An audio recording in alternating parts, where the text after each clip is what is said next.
monde. Aujourd'hui, on va parler en fait d'un sujet qui est fréquemment évoqué lorsque je donne des conférences. Puis c'est un sujet qui est vraiment important. En fait, comment garder son cerveau en santé. Puis c'est la raison en fait pour laquelle j'ai écrit ce livre-là. Hein. C'était le sujet qui motivait l'écriture du livre Allumé. De fait, le sous-titre Conseil d'un neurochirurgien pour garder son cerveau en santé. Évidemment, avec la population qui vieillit, puis l'apparition de certaines maladies, dont les démences, ben, les gens se questionnent comment garder notre cerveau relativement bien, comment l'empêcher de vieillir. Puis c'est de ça dont on va parler aujourd'hui. Donc, le premier truc, c'est un truc qui est très simple puis qui est très intuitif. Si on veut garder notre cerveau en santé, il faut d'abord garder nos vaisseaux sanguins en santé. Donc, la santé vasculaire. Croyez-le ou non, dans votre tête, vous avez l'équivalent de 650 km de vaisseaux sanguins. Votre cerveau pèse 3% de tout votre poids corporel, mais consomme 20% de toute la circulation sanguine. Fait que ça fait de lui l'organe le plus énergivore et le plus vascularisé. Donc, évidemment, s'il y a beaucoup de vaisseaux sanguins, ben, si on prend soin de nos vaisseaux sanguins, notre cerveau, lui, ne va que mieux s'en porter. Donc, comment maintenant s'occuper de ces vaisseaux sanguins? Ben, il y a quelques trucs qui sont évidents, qui sont fréquemment répétés. Donc, d'abord et avant tout, éviter l'hypertension, éviter le tabagisme, éviter l'obésité, essayer d'avoir un bon profil lipidique. Puis ça, c'est en consultant votre médecin de famille. Vous savez qu'il y a des bons gras et des moins bons gras, donc c'est essayer d'ajuster cette balance-là. Et si l'alimentation ne permet pas de le faire, ben, il y a des médicaments qui peuvent aider là-dedans. Puis la dernière chose qu'on peut dire au sujet de la santé vasculaire, c'est l'exercice physique. Et là, une règle relativement simple, c'est essayer d'être actif physiquement minimalement 30 minutes par jour. Puis ça n'a pas à être très compliqué, hein? Juste une marche à pas soutenue pendant 30 minutes, ça fait le travail. Pas besoin de s'acheter des équipements bien fancy là, pour se garder actif. Donc ça, c'est le premier point qui est vraiment important. Le deuxième point, on en a parlé un petit peu, mais c'est l'alimentation. Puis l'alimentation, bien évidemment, il faut faire attention parce que tout ce qu'on entend lorsqu'on parle d'études en alimentation viennent de grosses études populationnelles qui, des fois, ont un peu de difficulté à départager certains éléments. Mais grosso modo, ce qui semble se dégager, c'est que se coller sur une diète qui ressemble à la diète méditerranéenne, c'est bon pour la santé. Donc, classique, hein? Beaucoup de légumes, des fruits. On essaie de diminuer un petit peu sur la viande. On mange des poissons gras pour aller chercher notre rapport en oméga 3. On suggère de manger au moins 2 portions par semaine de poissons gras pour faire ça.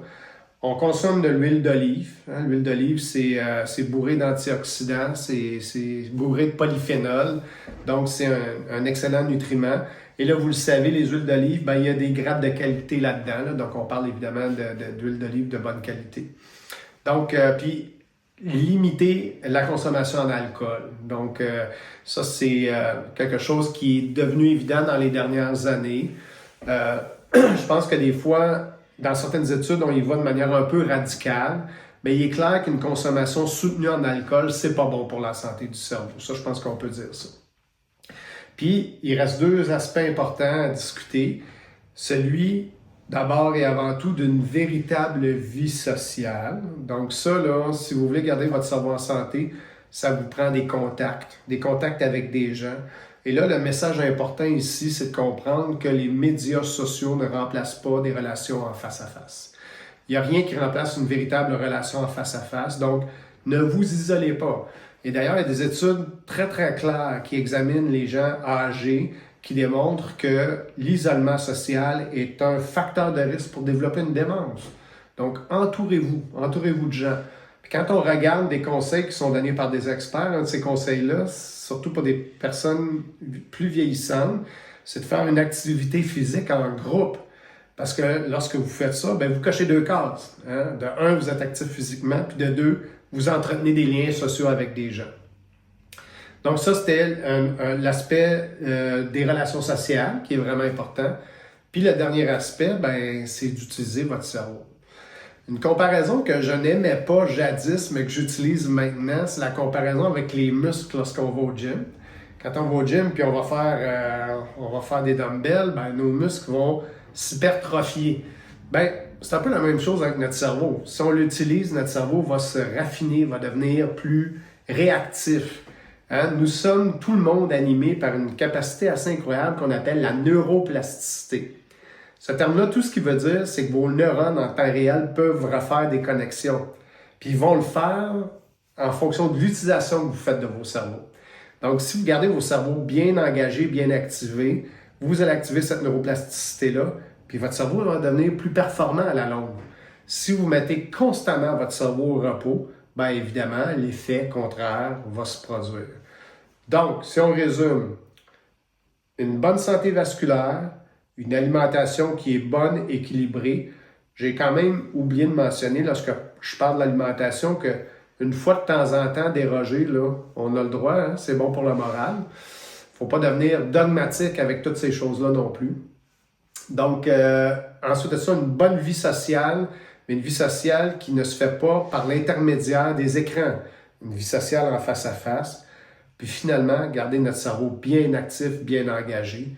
Ça, c'est des conseils globaux qu'on peut donner pour avoir un bon cerveau en santé.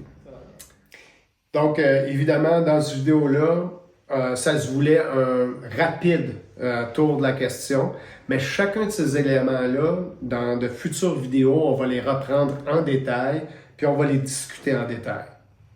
Alors, merci de votre attention. Alors, merci tout le monde, merci d'être là. J'espère que vous avez eu du plaisir, j'espère que c'est utile. Nous, on a beaucoup de plaisir à tourner ces vidéos-là sur le cerveau, à faire de la vulgarisation scientifique sur le cerveau et les neurosciences. Et vous savez que c'est pour la bonne cause. Hein? Les fonds de ça sont versés au Fonds Cœur en tête, qui est une fondation qui finance spécifiquement mon laboratoire qui fait de la recherche sur les tumeurs cérébrales. Alors, merci d'être là. Si vous appréciez ce qu'on fait, si vous voulez nous encourager, n'oubliez pas de vous abonner à notre chaîne, de nous donner de l'amour, donc appuyez sur j'aime. Et puis, n'hésitez pas à appuyer sur le bouton de notification aussi pour être avisé lorsque nos prochaines vidéos vont être publiées. On va en publier environ 1 ou 2 semaines ou 1 par semaine, dépendamment. Vous avez aussi un lien qui vous permet d'avoir accès à mon site Internet sur lequel vous allez retrouver de l'information sur les activités médiatiques à venir, les publications, les nouveaux livres qui sortent. Puis sur la chaîne, n'hésitez pas à nous laisser vos commentaires. Si vous avez des commentaires, et surtout si vous avez des questions qui touchent aux neurosciences ou au fonctionnement du cerveau, n'hésitez pas, posez-nous vos questions. Ça va vraiment nous faire plaisir d'y répondre. Ça va nous faire plaisir de revenir sur certains sujets d'actualité en neurosciences aussi. Donc, merci d'être là, puis au plaisir.